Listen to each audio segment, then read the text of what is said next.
auxiliary spring. Jadi spring itu merupakan klamber-klamber ya, yang dia itu menggerakkan gigi secara individual atau beberapa gigi. Itu. Tipe-tipe dari spring ada 6. Yang pertama ada finger spring, ada simple spring, ada Z spring, kemudian ada canine retractor, ada coffin, dan ada T-spring. Oke, yang pertama tentang finger spring. Finger spring itu nama lainnya single cantilever spring. Jadi teman-teman ingat aja kalau apa namanya, yang ada nama cantilever itu tuh springnya ada coilnya gitu. Kalau finger spring itu kenapa disebut dengan single cantilever, karena dia coilnya ada satu. Nanti ada Z spring itu yang di nama lainnya double cantilever, itu karena Z spring itu coilnya ada dua kayak gitu. Nah, untuk finger spring ini dibuat dengan kawat stainless steel yang ukuran 0,6 mm. Indikasinya dia menggerakkan gigi ke arah mesial atau distal. Kemudian finger spring ini bisa diaktifkan dengan cara membuka coil ini atau dengan mendorong lengan aktif ke arah gigi. Jadi yang lengannya ini didorong ke arah gigi kayak gitu. Atau ini dibuka, dilebarin juga bisa. Nah, bagian-bagian dari finger spring itu ada lengan aktif. Lengan aktif itu dari sini sampai sini. Terus ada lengan retentif. Lengan retentif itu bagian basis ya yang ketanam di plat akrilik. Kemudian ada coil. Jadi kalau finger spring ini yang tertanam itu sampai sini aja. Coilnya ini jangan ikut ketanam di plat akrilik. Nanti gimana kita aktifnya ya? Nggak bisa. Tangannya nggak bisa masuk ke sini karena ketutup sama plat akrilik. Jadi si plat akriliknya sampai sini. Nanti pas pembuatannya itu dipakai teknik yang namanya teknik box in. Jadi nanti ini dikasih kayak apa ya? Box gitu supaya nggak kena ininya, nggak kena akriliknya kayak gitu. Daerah sini supaya tetap terbuka. Gitu. Nah, yang harus diperhatikan itu diantaranya itu coilnya ya. Jadi coilnya ini itu tuh diameternya 3 mili lah kira-kira gitu. Nah, coil ini tuh merupakan pusat yang menghasilkan kekuatan gitu. Jadi kekuatannya itu dari sini, dari coil ini gitu ya.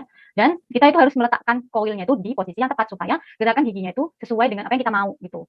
Supaya gerakan giginya terkontrol. Nah, caranya yang pertama kita perhatikan bahwa coilnya itu posisinya arahnya tegak lurus dengan arah pergerakan gigi. Lalu hadapnya itu berlawanan dengan arah gerak gigi. Misalnya dia ini, si gigi ini mau digerakin ke mesial. Jadi coilnya itu menghadap ke distal, yang bagian bulatnya itu ngadep ke distal sini. Ini. Kalau mau gerakin ke distal, dan di sini ya, lengan rotatifnya jadi sebelah mesial, terus nanti coilnya ngadepnya ke arah yang berlawanan kayak gitu. Nah, kemudian coil ini letaknya itu harus berada di pusat lingkaran atau berada di sepanjang garis bisektris yang membagi sudut lintasan gigi dari titik awal ke titik akhir. Nah, bingung nggak? Nah, coil ini tuh harus ada di garis bisektris. Garis bisektris itu apa? Jadi garis bisektris itu garis yang ada di tengah membagi dua sudut. Nah, kayak gini. Ini ya, perhatiin gambar yang bawah ini yang gambar A. Ini gigi, ibaratlah gigi P1 gitu ya. Gigi P1-nya itu mau digeser ke distal. Ke sini. Nah, kalau mau digeser ke distal kan lengan retentif dari finger spring itu ada di mesial kan? Ada di sebelah mesialnya si P1 ini. Katakanlah titik awalnya itu ada di sini, ada di titik A ini yang kecil banget. Terus kita mau pindah ke sini. Jadi posisi akhirnya itu ada di B ini. Nah, ini kita bikin garis perpanjangan gitu di sini dari A ke B. Nah, nanti kan terbentuk sudut tuh A sama B. Nah, nanti sudutnya itu dibagi dua oleh sebuah garis, dibagi dua sama besar, namanya garis bisektris gitu. Ini yang putus-putus ini garis bisektrisnya. Nah, si coil itu letaknya harus ada di garis bisektrisnya itu gitu. Kalau kita nggak tepat di situ, nanti gerakan giginya itu ya dia bisa sih ke distal, tapi malah keluar lengkung. Kalau dia ada di garis bisektris ini tuh gerakannya tuh bisa tetap pada lengkungnya gitu. Jadi nggak melencong lebih ke bukal atau melencong lebih ke palatal kayak gitu. Jadi tetap pada lengkungnya gitu. Lalu yang terakhir si coil ini harus sedekat mungkin dengan tepi plat. Jadi letaknya itu sebelum masuk ke dalam plat gitu agar pusat gerakannya itu terletak pada coilnya, bukan terletak di lengan retentif yang terbuka, tapi letak pusat gerakannya itu di coil gitu. Tuh. Jika posisi coilnya nggak tepat, maka gerakan gigi akan menyimpang dari lengkung gigi. Jadi yang perlu diperhatikan dari coil itu hadapnya berlawanan dengan arah gerak gigi atau membelakangi arah gerak. Kemudian terletak di garis bisektris. Terus harus sedekat mungkin dengan tepi plat. Gitu. Lalu juga harus tegak lurus dengan arah pergerakan gigi.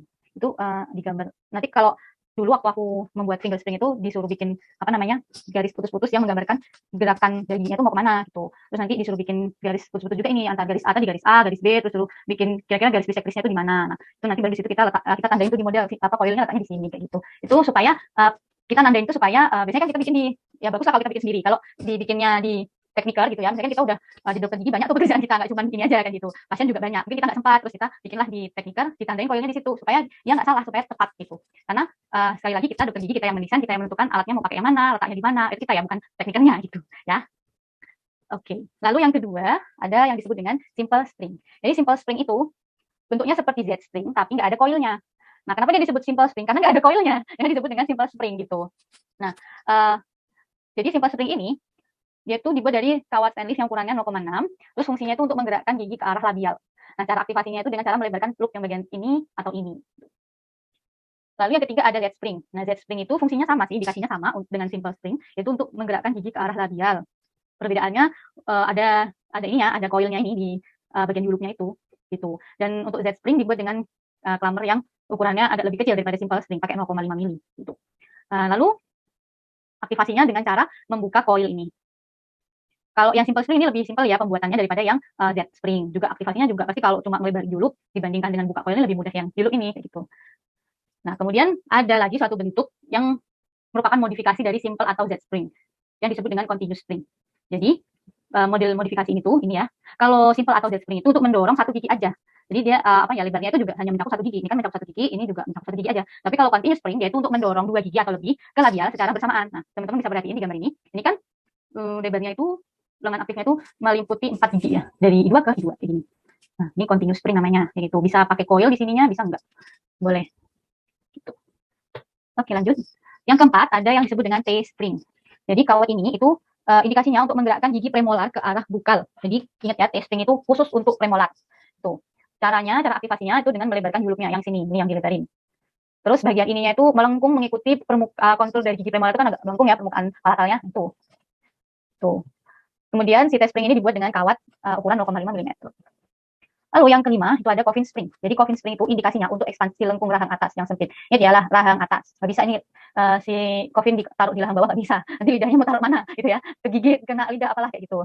Jadi ini khusus untuk lengkung rahang atas yang sempit. Ya untuk ekspansi rahang atasnya sempit. Aktivasinya itu bisa dengan melebarkan loopnya ini. Ini pokoknya dilebarkan gini lah. Tuh ya. Terus untuk coffin spring ini kan dia untuk ekspansi lengkung ya. Jadi membutuhkan kawat yang ukurannya besar sehingga karena butuh tekanan yang besar kayak gitu. Tekanannya besar, jadi kamarnya yang ukurannya besar. Di buku disebutkan 1,2 mili. Ada juga yang pernah pakai 0,9. Pokoknya besar lah ininya tuh diameter kawatnya ini. Oke. Lalu yang keenam, yang banyak juga modifikasinya, itu adalah canine retractor.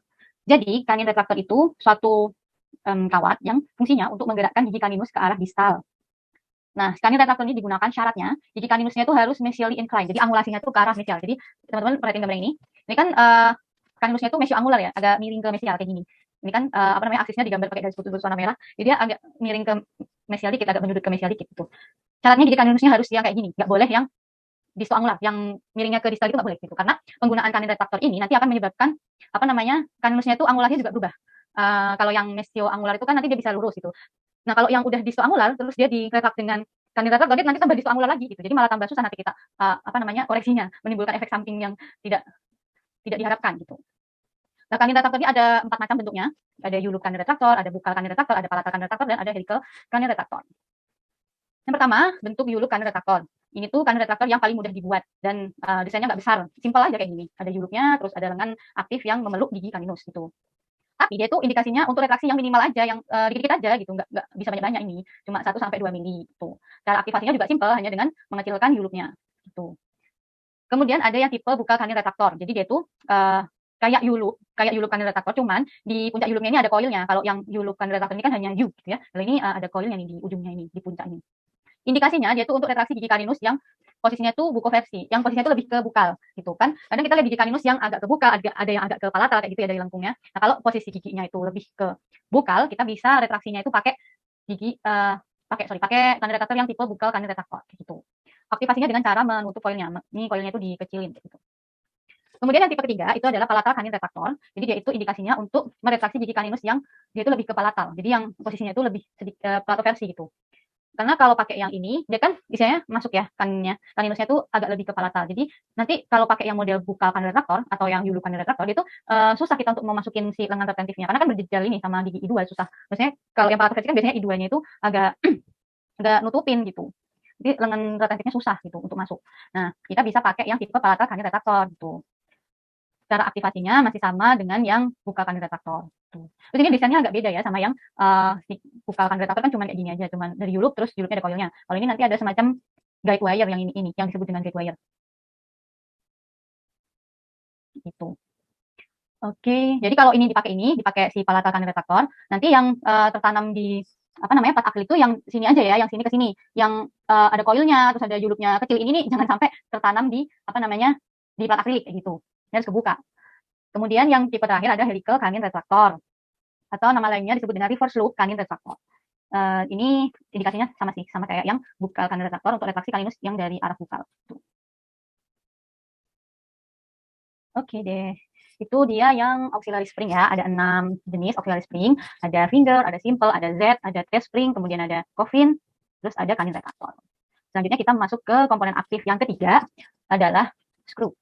Jadi screw itu skrup ya, suatu skrup yang indikasinya itu untuk ekspansi lengkung gigi atau untuk menggerakkan beberapa gigi ke bukal atau labial. Atau bisa juga untuk menggerakkan beberapa gigi ke distal. Dan screw ini kelebihannya itu daripada kita pakai spring, dia bisa untuk orang bawah juga, terus gayanya lebih terkontrol, kita bisa lebih apa namanya memprediksi, oh jadi ekspansinya itu bisa sampai sejauh ini kayak gitu. Sama kayak kalau pakai screw dibandingkan dengan pakai coffin spring gitu. Lalu hal-hal yang perlu diperhatikan dalam pemasangan screw, yang pertama, kalau screw-nya itu dipasang untuk kepentingan ekspansi, maka yaitu pemasangannya di sini, sejajar gigi premolar. Karena diasumsikan bahwa gigi premolar itu di tengah-tengah lengkung rahang, jadi dia apa namanya sejajarnya di daerah premolar ini, kayak gitu. Ini. Terus yang kedua yang harus diperhatikan, apabila kita mau lakukannya itu untuk menggerakkan gigi ke distal, screw-nya dipasang di gigi yang paling mesial nih, di sini. Dan kalau pakai screw itu nanti plat akriliknya itu harus dibelah ya. Kalau mau ekspansi lateral ya dibelah di tengah-tengah. Kalau mau mendorong beberapa gigi ke bukal ya nanti harus di split akriliknya kayak gini bentuknya. Kalau mau mendorong ke distal juga harus dibelah nanti akriliknya gitu. Nah, cara aktivasi dari screw itu dia diputar dengan kunci khusus. Jadi nanti screw-nya itu punya ada lubangnya gitu teman-teman. Nah, di situ nanti kuncinya itu bentuknya kayak gini. Terus nanti lubangnya kuncinya dimasukin ke lubangnya itu, terus nanti diputar. Nanti biasanya si screw-nya ini ada panah yang menunjukkan arah aktivasinya. Jadi kita muternya harus searah dengan petunjuknya ini. Kalau petunjuknya ini putarnya ke dalam gitu, ya kita putarnya sesuai dengan petunjuknya seperti itu. Nah, pemutarannya seberapa banyak? Diputarnya itu setiap 5 sampai 7 hari itu dilakukan pemutaran 1 sampai 2 kali seperempat putaran. Jadi nanti tuh biasanya ada lubangnya itu kalau kelihatan dari atas plat itu ada 2 tuh. Nanti teman-teman putar seperempat putaran itu 90 derajat. Misalnya awalnya kuncinya ada di saya di sini. Terus kita putar ke arah jarum jam. Nah, kita putar 90 derajat kayak gini. Dah, kayak gitu tuh sekali. Gitu. Nanti kalau kita mau 2 kali seperempat putaran ya kita putar lagi seperempat putaran lagi gitu. Pokoknya setiap minggu itu diputarnya 1 sampai 2 kali seperempat putaran. Terus tiap seperempat putaran itu dia tuh menghasilkan ekspansi sebesar 0,2 mm. Jadi kalau mau ekspansi lateral, setiap seperempat putaran itu dia melebarkan lengkung sebesar 0,2 mm gitu. Dan teman-teman harus melakukan aktivasi ini di dalam mulut. Nanti kalau aktivasinya di luar nggak bisa masuk ya. Jadi aktivasinya di dalam udah dipakai dulu, baru kita aktivasi. Nanti kan pasti akan ngerasa kenceng banget dok kayak gitu. Nggak apa-apa. Memang fungsinya gitu. Kenceng itu menandakan bahwa si screw-nya ini mendorong giginya gitu.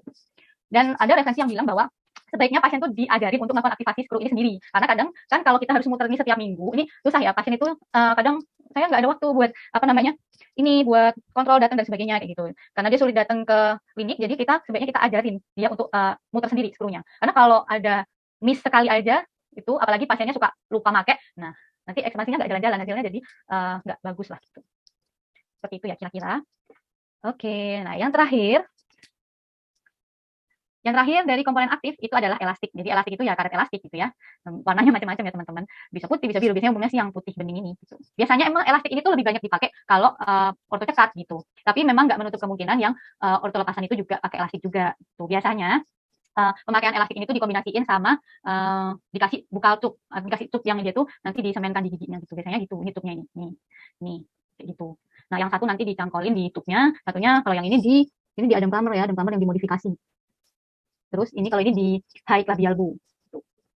Indikasinya yang pertama bisa untuk retraksi gigi anterior. Kalau untuk retraksi gigi anterior tuh elastiknya dikaitkan pada labial bow yang telah dimodifikasi dengan penambahan hook. Kemudian bisa untuk intrusi gigi. Nah, yang untuk intrusi gigi itu yang ini. Nanti gigi yang mau diintrusinya itu dikasih tube, terus nanti dikaitkan ke high labial bow. Kemudian yang ketiga untuk memperbaiki gigi premolar yang rotasi. Nah, seperti gambar yang ini gigi premolar kan rotasi nih, kayak gini posisinya. Ini.